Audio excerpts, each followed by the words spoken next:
L'histoire de la tour de Babel transcende les siècles comme un miroir révélateur des aspirations et des limites de l'humanité. Dans les premiers chapitres de la Genèse, ce récit ancien capture l'essence même de notre nature. Un désir profond de grandeur, de reconnaissance et de dépassement des frontières connues. Les protagonistes de cette histoire, parlant une langue unique, représentent l'unité primordiale de l'espèce humaine, mais aussi sa tendance intrinsèque à l'orgueil et à la surenchère. Comprendre ce récit nécessite de plonger dans la psychologie collective de l'époque. Les bâtisseurs de la tour ne cherchaient pas simplement à construire une structure architecturale, mais à affirmer leur puissance, à défier les limites divines et à se créer un nom qui traverserait les âges. Cette ambition, loin d'être un vestige historique, résonne profondément avec nos réalités contemporaines. Le contexte archéologique et anthropologique nous éclaire sur cette période fascinante de l'histoire humaine. Les civilisations mésopotamiennes, avec leurs ziggurat monumentales, incarnaient déjà ce désir de connexion entre la terre et le ciel. Chaque culture développait ses propres mythes de construction verticale, symbolisant la volonté humaine de transcendance. La tour de Babel représente ainsi l'archétype universel de notre quête perpétuelle de dépassement. Les recherches en archéologie mésopotamienne révèlent des détails fascinants sur ces premières sociétés urbaines.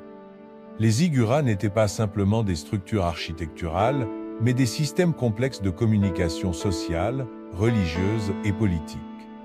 Elles représentaient littéralement le point de rencontre entre le monde terrestre et divin, un concept que les constructeurs de Babel ont poussé à son paroxysme.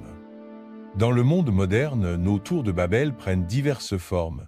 Entreprises technologiques cherchant la disruption à tout prix, influenceurs en quête de gloire instantanée, ou projets personnels motivés par la reconnaissance plutôt que par un réel dessein.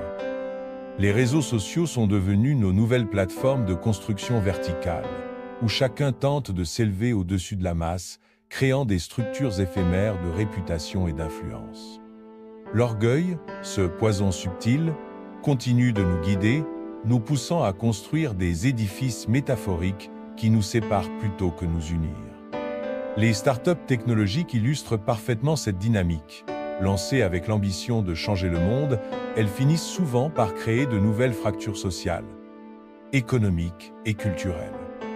La psychologie moderne nous aide à comprendre ces mécanismes. Le besoin de reconnaissance, théorisé par des penseurs comme Abraham Maslow, se situe au sommet de sa pyramide des besoins. Mais cette quête de reconnaissance peut devenir destructrice lorsqu'elle devient une fin en soi, plutôt qu'un aboutissement naturel de contribution significative. La leçon fondamentale réside dans la compréhension que l'unité sans vision noble devient rapidement un instrument de division.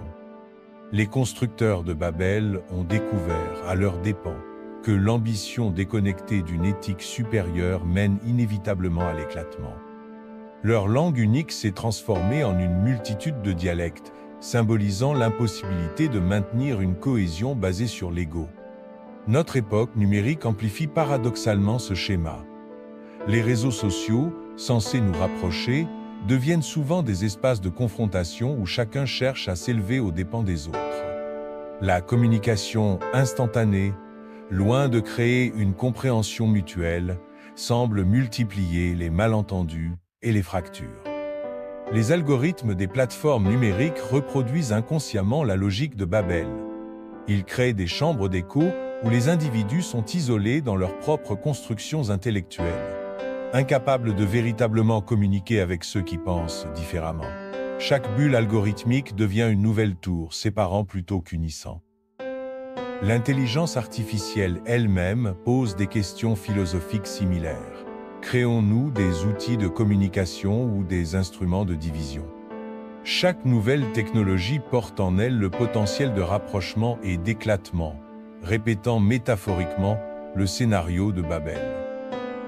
Les sciences cognitives nous enseignent que notre cerveau est naturellement programmé pour créer des systèmes, des hiérarchies, des structures. La tour représente cette tendance fondamentale, organiser, structurer, s'élever. Mais la sagesse consiste à comprendre que la hauteur n'est pas synonyme de profondeur, que la complexité n'équivaut pas nécessairement à la valeur. Les philosophes contemporains comme Edgar Morin nous invitent à repenser nos modes de pensée. La complexité n'est pas un problème à résoudre, mais une réalité à comprendre. La tour de Babel devient alors moins un récit de punition divine qu'une métaphore de notre difficulté à embrasser la diversité et la complexité. L'humilité apparaît ainsi comme la véritable clé de la sagesse collective. Reconnaître ses limites, être ouvert à la critique et comprendre que notre grandeur réside non dans nos constructions individuelles, mais dans notre capacité à collaborer et à nous comprendre mutuellement. Les entrepreneurs modernes, les leaders politiques, les créateurs de communautés feraient bien de méditer sur cette ancienne parabole. La réussite ne se mesure pas à la hauteur de nos tours, mais à notre capacité à construire des ponts entre les diversités humaines. Dans le contexte actuel, la tour de Babel peut être comprise comme une puissante métaphore des défis de la communication mondiale. Les plateformes numériques, qui promettaient initialement une connectivité sans restriction, finissent par reproduire les mêmes mécanismes de fragmentation et d'isolement décrits dans le texte original. Chaque réseau social, chaque bulle algorithmique, chaque communauté virtuelle représente un nouveau chapitre de cette ancienne saga de tentatives de connexion puis de dispersion. La technologie, loin d'être une solution définitive, se présente comme un instrument à double face. D'une part, il offre des outils de communication mondiale sans précédent. D'un autre côté, cela crée de nouveaux murs invisibles qui nous séparent. Les algorithmes qui devraient rassembler les gens finissent par créer des chambres d'écho, où les idées se cristallisent et se radicalisent, empêchant ainsi un véritable dialogue. L'intelligence artificielle apparaît dans ce scénario comme un autre élément paradigmatique. Est-ce une nouvelle tentative humaine d'atteindre des niveaux surhumains de connaissance et de capacité? Ou représente-t-il un autre chapitre de notre éternelle recherche de transcendance, marqué par le même orgueil qui a motivé les bâtisseurs de la tour de Babel? La leçon fondamentale reste d'actualité. La véritable révolution ne se produit pas en raison de la hauteur des structures que nous construisons, mais en raison de la profondeur des connexions que nous établissons. La diversité linguistique et culturelle, auparavant considérée comme un obstacle, doit être comprise comme une richesse fondamentale de l'expérience humaine. En ce sens, la tour de Babel cesse d'être un récit de châtiment divin et devient une invitation à l'humilité intellectuelle. Reconnaître ses propres limites, être ouvert au dialogue et comprendre la complexité du monde deviennent des compétences essentielles pour relever les défis contemporains. Les communautés scientifiques et technologiques jouent un rôle fondamental dans ce recadrage. Il ne suffit pas de produire de l'innovation. Il est nécessaire de le faire avec une conscience éthique, en comprenant l'impact systémique des technologies développées. La responsabilité sociale doit être aussi importante que la capacité technique. Le récit de la tour de Babel nous invite à repenser nos modèles de progrès. Il ne s'agit pas d'abandonner l'ambition, mais de lui donner un nouveau sens. La véritable grandeur ne réside pas dans la capacité de construire des structures toujours plus hautes, mais dans la capacité de construire des ponts de compréhension entre différentes perspectives. En ce début de XXIe siècle, marqué par de profondes transformations technologiques et culturelles, la parabole antique reste extrêmement d'actualité. Elle nous rappelle qu'une communication efficace dépend bien plus de la volonté d'écouter que de la capacité de parler, bien plus de l'empathie que de l'imposition. Le voyage humain continue d'être cette recherche permanente de sens, de connexion, de compréhension mutuelle. La tour de Babel constitue un symbole éloque de cette quête, ni comme un échec, ni comme un triomphe, mais comme un processus continu d'apprentissage et de transformation. La tour de Babel nous invite à une réflexion profonde.